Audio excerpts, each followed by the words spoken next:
All right, my phone is set up in a really weird way, so hopefully the recording is good. Seems like a pretty good angle. Finally getting around to recording those integration videos. So I'll just kind of go over a couple of examples and the ideas. So the idea of integration in general is that given some function, we want to find the area under it. Let's say this is f of x, and I want to find the area under it from a to b. To do this, I'm going to do an integral.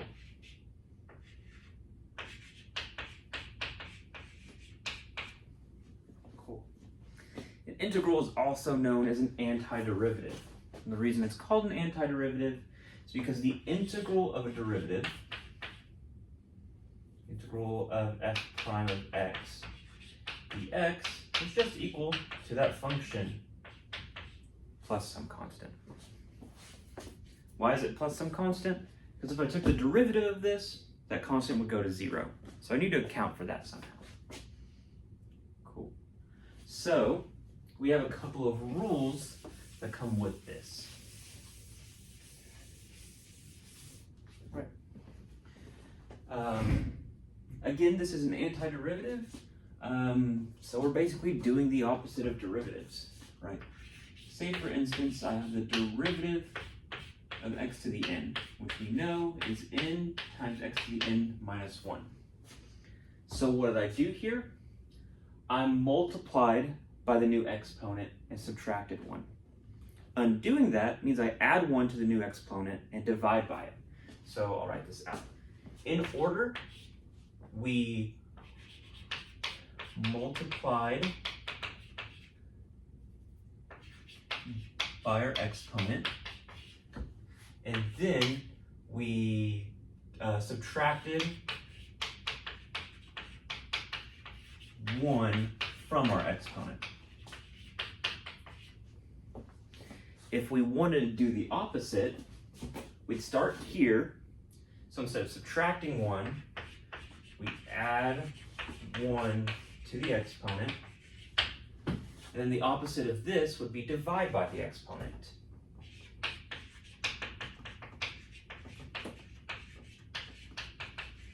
So that means that the integral of x to the n with respect to x, that's what this little guy here means, is with respect to x, would give us, okay, we add 1 to the exponent, x to the n plus 1, and then we divide by that exponent, n plus 1. That's where this comes from.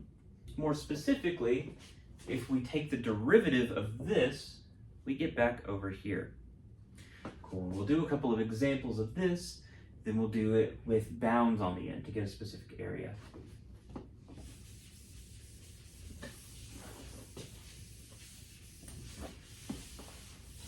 Cool. So I'll put that rule up here. The integral of x to the n with respect to x is x to the n plus 1 over n plus 1. Cool. So say for instance I had the integral of x cubed. That would go to x to the n plus 1 is x to the 3 plus 1 all over 3 plus 1. And I add my c. I'll put that there. Again, this is because if we took the derivative of all of this, including some random constant, we'll get back what's inside the integral. Cool. This now sets us up for another rule. What if instead I had 2x cubed? How do I handle this? We get another rule. Integral of a number times a function is the same thing as pulling the number outside and doing the integral. Cool. This is just like the derivative rule, right? The derivative of a number times a function is equal to the number times the derivative of the function. Cool. So now I have this rule, I can integrate this here. All right, the rule up top the integral of n times f of x with respect to x is equal to pulling that n outside.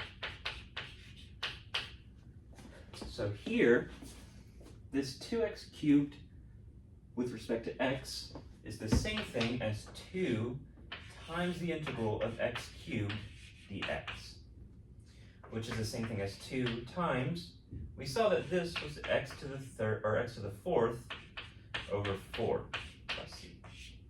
So this means it'd be 2x to the fourth over 4 plus c, which this 2 and this 4 cancel to give me x to the fourth over 2 plus c.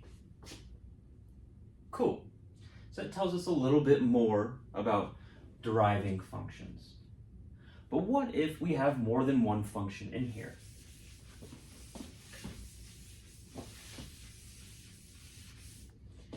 What if instead I have something like this?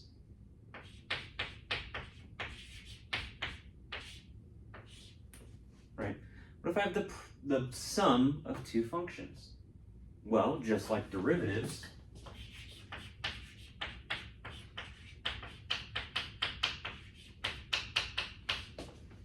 if I add functions in the derivative, this is the same thing as adding the derivatives.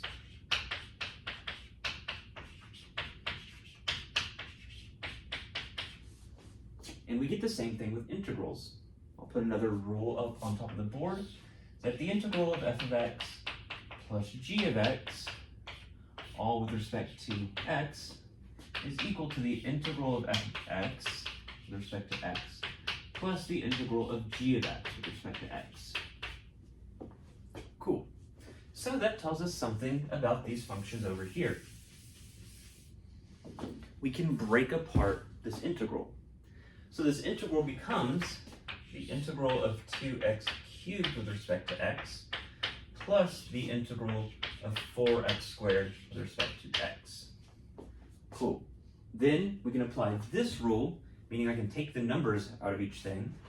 So it's going to be 2 times the integral of x cubed with respect to x plus 4 times the integral of x squared with respect to x.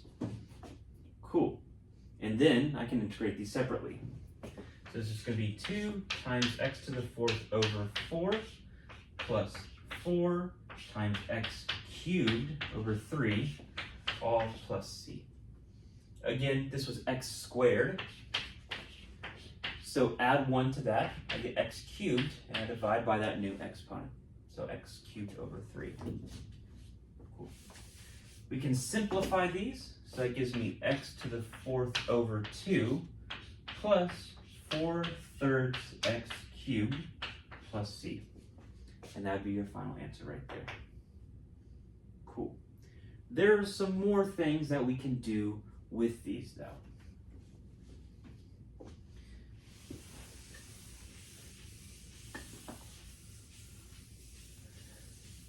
One thing that we recently learned is that the derivative of the natural log of a function, I should say specifically just the natural log of x, is equal to 1 over x. That means if I go the opposite direction, if I anti-derive 1 over x, I get natural log of x. So, writing that in an integral, the integral of 1 over x is the natural log specifically of the absolute value of x plus some constant. And this is because we can't have the natural log of negative numbers. It's implied here that this is also an absolute value. Natural log is always the absolute value. There's a reason we write absolute value here, and that's because we can have bounds that are negative, or we can have functions in here, something like that. Cool. So I'll write that rule up here. Can you see over here? I'll write it over here, actually. Give myself this is workspace. Cool. I'll write it right here. The integral of 1 over x equals the natural log of the absolute value of x. It's implied that there's plus c, but we're not going to worry about that. So as an example, what if I had the integral of 3 over x with respect to x? Well, I can pull out that 3. So that's 3 times the integral of 1 over x with respect to x. And I know that this is natural log of x. So it gives me 3 natural log of the absolute value of x. Add our cheese. Cool. And that's everything. That's with that. We do get something a little bit further than this, though. Remember that when talking about natural logs, we don't just have 1 over x. We have that the natural log of any function, the derivative of that, is equal to the derivative of the function over the original function. Cool. So that means we can only say that we have the natural log of a function from an integral if we have the derivative of the function over the original function. So I should say, as an integral rule, a integral of f prime over f with respect to x is the natural log of f of x. It's kind of squished up there. Let me space it out a bit.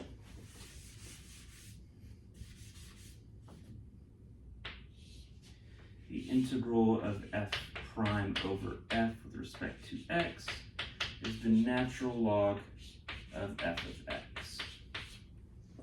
Cool. And that's so straightforward. Cool. So, I'll present 2 integrals, and we'll go through why one of them can be integrated normally and why one can't. Say, for instance, I have 3x squared over x cubed with respect to x versus 3x over x cubed with respect to x. Cool. This one would turn out to be the natural log right here. This would specifically be the natural log of x cubed.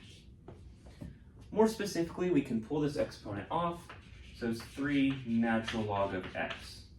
You would note that if you canceled this x squared and x cubed, you get 3 over x, which would be 3 natural log x. Add our cheese. This is not the case, however. This is not the derivative of this function. If I were to simplify this, I get the integral of 3 over x squared, which gives me something different. It gives me negative 3 over x. That's the integral here. Plus c. This one you can work out. Cool. So that gives us kind of a rule. If we have f prime and we have f, we'll get the natural log of that function of f of x. This segues us a little bit into u substitutions.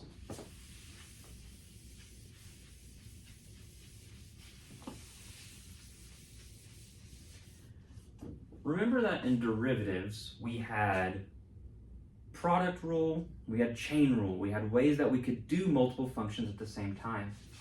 We kind of have the same thing in integration. More specifically, we have a version of the chain rule. We also have a version of the product rule, which if I have time, I'll address towards the end of this video. Note that in the chain rule, and if I have a function inside of a function, and I take the derivative, that gives me the derivative of the outside function, g prime, while the inside stays the same, times the derivative of the inside function. We get kind of something similar with integrals, but we call it a u substitution instead. And we'll go through an example because I feel like that's the best way to introduce this. Say, for instance, we had the integral of the square root of x cubed times 3x squared, all with respect to x. What I can do here is I can say, oh, I want a placeholder for this function inside the square root here. But if I have a placeholder, the function would be in terms, or this integral would be in terms of that placeholder instead of in terms of x. So we have to go through and we have to fix that. This is called a u substitution because I'm going to say that the part that I want to substitute I'm just going to call it u. It's a pretty nice placeholder, and I can turn this into a really simple integral just in terms of u rather than in terms of x. Cool. But notice that since this is an integral in terms of x, I have dx here. So how do I turn dx into something along the lines of du? Well, here's how. We can write du as instead du by dx times dx. And essentially, these cancel out. That dx and that dx are just 1. So this doesn't change the value of du. But notice this. This du by dx is the same thing as u prime dx. Cool. So now I have a value for du. It's u prime dx. Cool. So with that being said, now that I have u is equal to x cubed, we need to find du, which is u prime dx. The derivative of u here is 3x squared, and then dx. It makes it a little easier though if I solve this little equation for dx, because then whatever that solution is, I can plug in right here. Why do I do this? I'll show you. If I solve for dx, giving myself that dx is equal to du over 3x squared, I can plug this dx into that function. So I can rewrite my function in terms of u. I have the integral, the square root, this x cubed I've called u, so the square root of u, and then 3x squared I haven't touched yet, so I'm going to leave it alone. And then I have dx, well I said dx is du over 3x squared. And now we see where this cancellation comes from. Why did we do it like that? Because it gives us this. It gives us this nice little cancellation. So I'm left with the integral of the square root of u with respect to u. It's pretty easy to solve this one. I can straightforwardly say that this is 2/3 u to the 3/2, and then plus a constant. But if we had an integral in terms of x, it makes sense that our answer should be in terms of x. So all we have to do is we have to plug back in our placeholder. I'm going to erase. Actually, I'm not going to erase it. I'm just going to finish it out over here. If I have 2/3 u to the 3/2 plus c, that's 2/3 u was x cubed. So I get 2/3 x cubed to the 3/2 plus c. I could simplify this if I wanted to give me 2/3 x to the 9/2 plus c if I wanted to.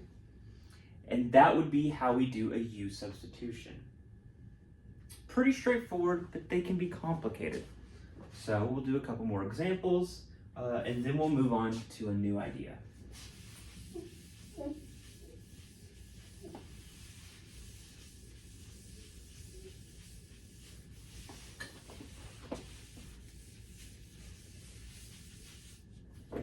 I'll write out an integral that requires a u substitution, and I'll give you a couple of seconds to figure out, or to pause it and then try to do the integral on yourself.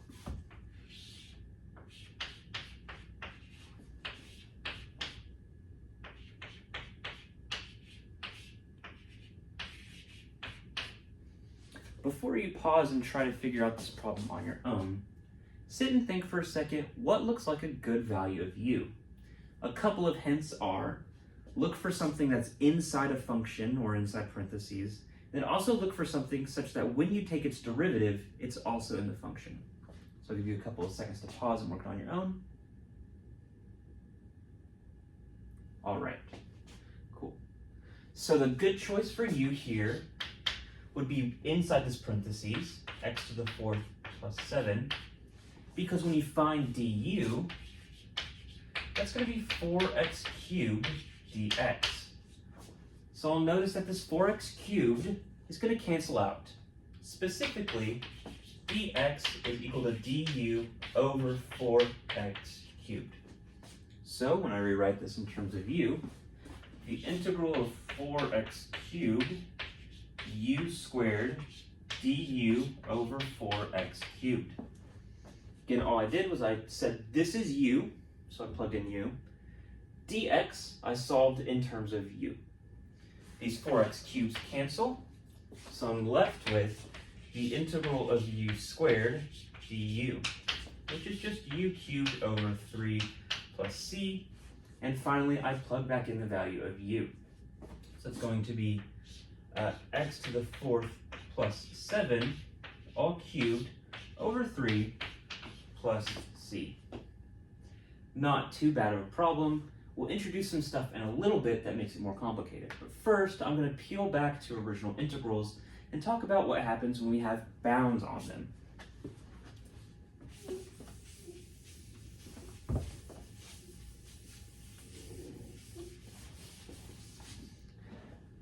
So one thing that I talked about is that the integral is the area under a curve.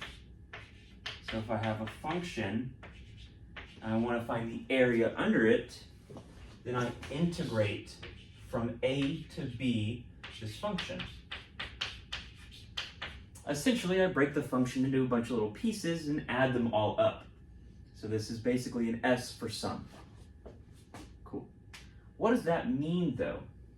Well, if I say that the integral of f of x, where the antiderivative is capital F of x, that's the antiderivative, then this right here is going to be the antiderivative evaluated at b minus the antiderivative evaluated at a.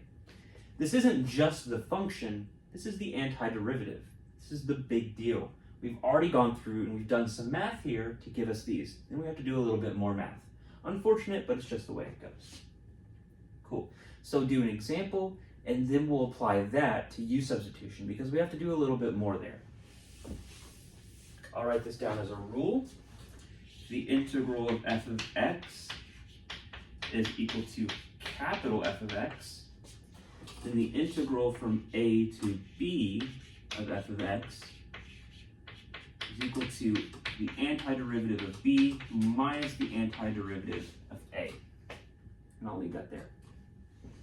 Cool. So say, for instance, I wanted to find the integral from 2 to 7 of 3x squared. Cool. What would that be? Well, first, I'm going to antiderive this. That's going to give me x cubed. I don't have to add a c, though, because I know exactly what the area under there should be, so I don't have any weird parameters flying around. And I'm going to evaluate this from 2 to 7. This is the common notation. Sometimes you'll see me write it like this. What does it mean to do this, though? We're going to plug in 7, subtract, plugging in 2. 7 cubed is something. That's 49 times 7. 7 times 9 is 3, so that's 343. So this is 343 minus 2 cubed is 8. 343 minus 8 is 335, and that would be my final answer right there. And these lines are just something that I like to write when I finish a problem. Cool.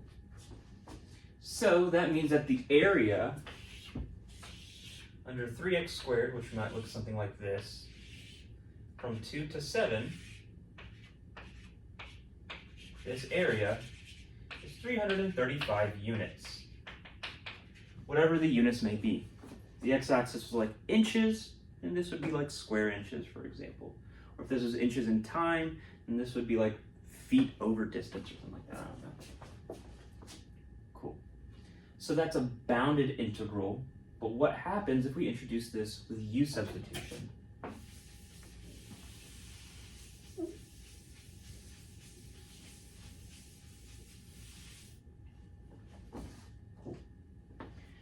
Note that when we have a bounded integral, this is telling us from x equals a to x equals b. But when we have a u substitution, we have an integral in terms of u. We have a function of u with respect to u. So if that's x equals a, I'm going to need u of x equals a, and u of x equals b. I have to do it in terms of u. I'll give you an example to see what this means. Say, for instance, I start with the integral from 1 to 2 of 4x cubed times x to the 4th plus 7 to the 4th with respect to x. To do a u substitution, I'm going to call this inside part u, so u is equal to x to the 4th plus 7, and I need to change my bounds. I need to evaluate u of my original bound 1 and u of my bound 2. U of 1 is going to be 1 to the 4th plus 7, which is 8, and u of 2 is going to be 2 to the 4th plus 7, which is 23. So, when I rewrite my integral, it's going to be the integral from 8 to 23 of whatever I rewrite it as. Here, du is going to be 4x cubed dx, which means that dx is du over 4x cubed. If I rewrite it, this du over 4x cubed would cancel with that one. So I'm left with just u to the 4th du. It's going to be u to the 5th, bounded from 8 to 23. I should say that's over the 5th. And then once I evaluate that, I plug back in my u. So this is going to be equal to u was x to the 4th plus 7, all to the 5th over 5. And this is going to be evaluated from 8 to 23. So a little complicated, but it gives us something to do here. So again, note that if I have a u substitution with bounds on it, I have to change the bounds by plugging them in to whatever my u was. So here, bound 1 was 1, so that gives us u of 1, which is 8. And my second bound was 2, so u of 2 is 23. I go through and evaluate, and then you could go through and evaluate this yourself. That would be 23 to the 4th plus 7, quantity to the 5th over 5, and then minus 8 to the 4th plus 7, quantity to the 5th over 5. So it's a bit of a complicated answer, it's a long answer, but it is a way to do it. I'll present one more thing and then I think I'll wrap up this video. And that is the consumer and producer surplus that we've talked about. Consumer and producer surplus come from supply and demand. As supply goes down, demand goes up. The point where they meet, however, we call the equilibrium point. I'll call that E for right now. It happens at a certain quantity given at a certain price. Cool. So I've got this kind of image right here. When you think of this as like a little rectangle. Producer surplus is how much the producer benefits from selling under what they would be willing to sell. So if they were willing to sell it at this price, but they're actually selling it at this price, they're producing, or they're benefiting that much. Or I should say this is consumer surplus. The consumer was willing to pay this much, but they're actually paying that much. That's what I mean, my bad. And then producer surplus is if they were willing to sell it at this price, but they're actually selling it at this price up there, they're benefiting that much. So that gives us some formulas based on integrals. Cool. So consumer surplus says, okay, well, if the consumer is demanding something, we're going from 0 to the point that they're demanding. The demand curve, I should say that this is probably supply goes up, demand goes down. Doesn't change much, but it's still true. Cool. So under the demand curve, we have this area. So it's all of this side up to this point without this little rectangle right here. And then the producer surplus, it's this entire rectangle here, which is shaded part here, without this empty triangle right here. So that's going to be that entire rectangle minus that triangle, which is the integral from 0 to q, now of s of x. Cool. So that gives us two formulas, and we can go through and we can solve problems with them. This video is getting a little long, so I'll withhold that problem solving, but I'll walk through an example of a problem. So given those formulas, we need to note a couple of things. Q is the x value such that the supply curve is equal to the demand curve. So if I set these equal to each other and solve for x, I get Q. And then P is equal to the function value of Q. Since the functions are equal there, the function value will be equal there. Right? If two functions meet at a point,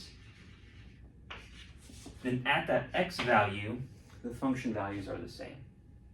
So in the case of consumer and producer surplus, we are setting equations equal to each other and then using that Q and P that pop out to solve. For example, if my producer or my supply curve was negative 2x plus 7, and my demand curve was 3x plus 2, then to find the equilibrium point, I set them equal to each other.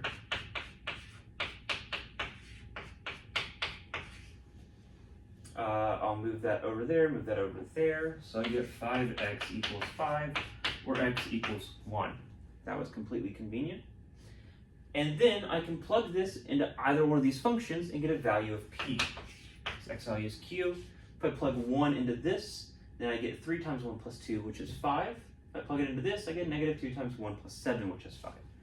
So p equals 5. Based on those values, we can then plug into these functions and evaluate. Noting that this QP is multiplication. So in this instance, it'd be 1 times 5, which is 5. And the integral 0 to q here would be 0 to 1. So we'd have the integral from 0 to 1 on both sides. Cool. I've run out of time, so I'll hopefully try to make another video that goes over this stuff. If you have questions or anything, let me know, and thanks for watching.